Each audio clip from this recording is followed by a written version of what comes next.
Hi, I'm Chris King from eVideo Productions in Forked River Baptist Church. Back in November of 2010, my then pastor George Stevens asked me if I would go on a missions trip to Haiti to be the documentarian. I jumped at the chance, not really knowing what I was getting myself into. I saw this as a way to not only do God's work, but to hone my skills as a videographer as well. What you are about to watch is a labor of love for not only me, but everyone else who was involved in the trip. I ended up with 25 hours of footage and 600 photos between Pastor Glass, Nicole Powell, Jeremy Stevens, and Alyssa Shin. The trip changed my life, and we all hope that this video does the same for you. Enjoy.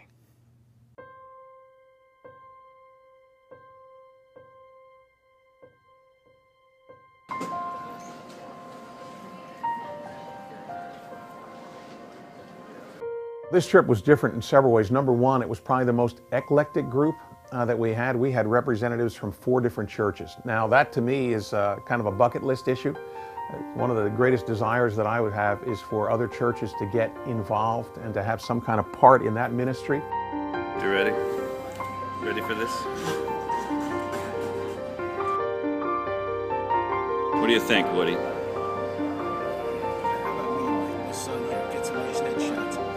It's a video. Oh. Is it the talkie? It's a talkie.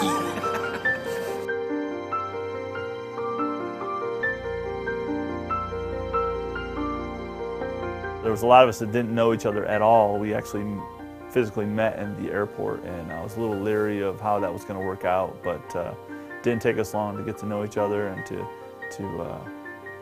mesh and become one unit.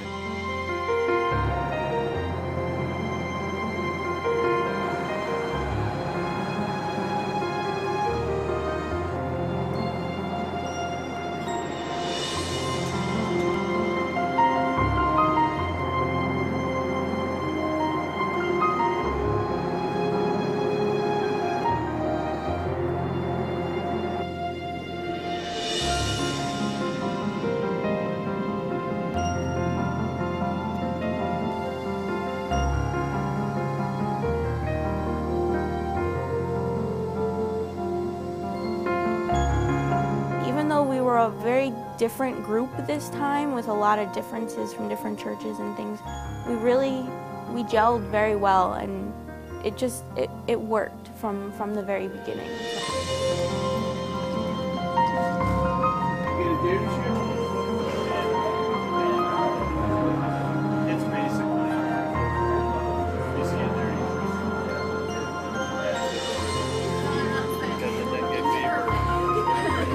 Dengue fever in the Miami airport.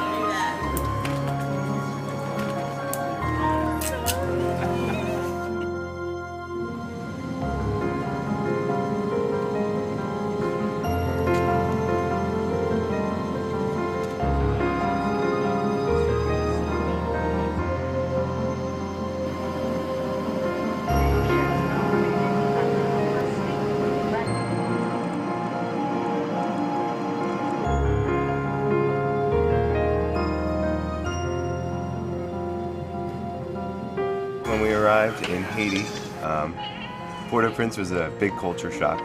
The airport was very unorganized, to say the least, and I thought American Airlines were unorganized. So that was a way to start the trip. We also walked into 92-degree weather, so it was pretty hot. Much different from the 32 degrees that we left Newark at. The Haitian people, from the moment that we stepped foot off of the plane, you could feel the hospitality. You can feel the sincereness of their joy to have you here.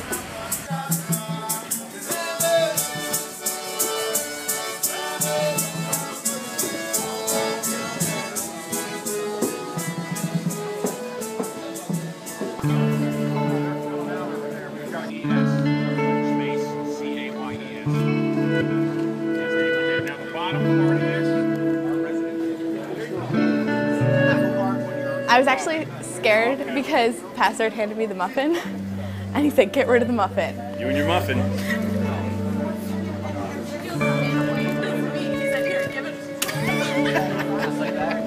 Muffin down! I'm back.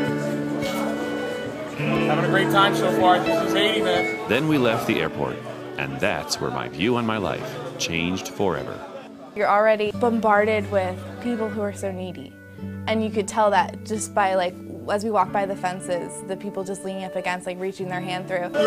You give her something? You give her something? No. You have nothing? Nothing.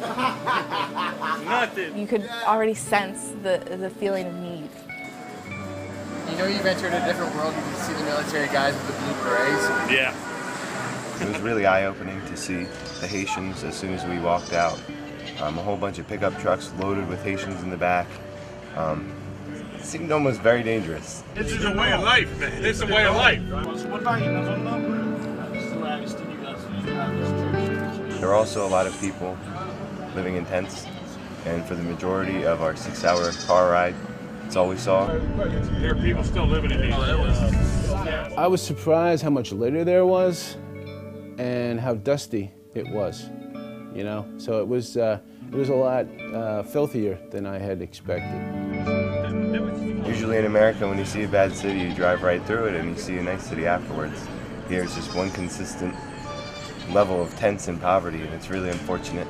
I knew that Haiti had massive devastation from the earthquake and the hurricane that followed, but I was not as prepared as I thought I would be to see it close up. Traffic was pretty crazy. I don't know how we got through without hitting somebody or something or a car. It was shocking that many people and buildings and vehicles could all fit in such a little space. But then you look around just past all of that and you see the living conditions that people were living in because of the earthquake and the damage. And then the kids out on the streets still without shoes, like you're in their city. You're in what we would say in America is like the strong point of what we have is our wealth and stuff is a lot of times in our city, and they wasn't there for that. The ride through Port-au-Prince, it looked a lot better than the last time. I remember seeing a lot more houses that were pancaked when I went in 2010. So that was kind of encouraging. It's not that things looked like, you know, they were rebuilt or anything, but it looked like they were starting to clear away more stuff.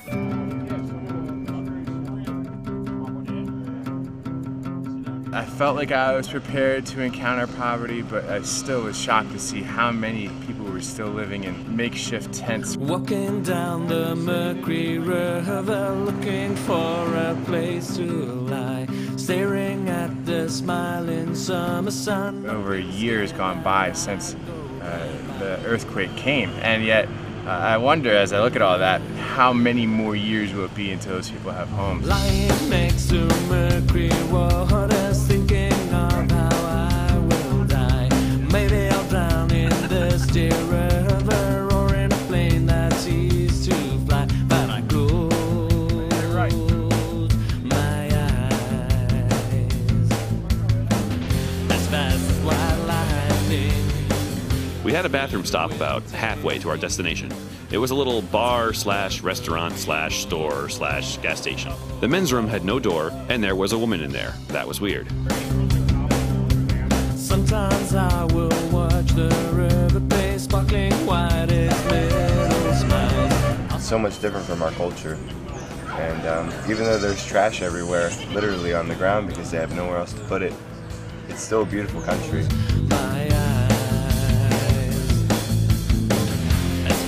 White lightning, this river will take me to the Mercury waterfall.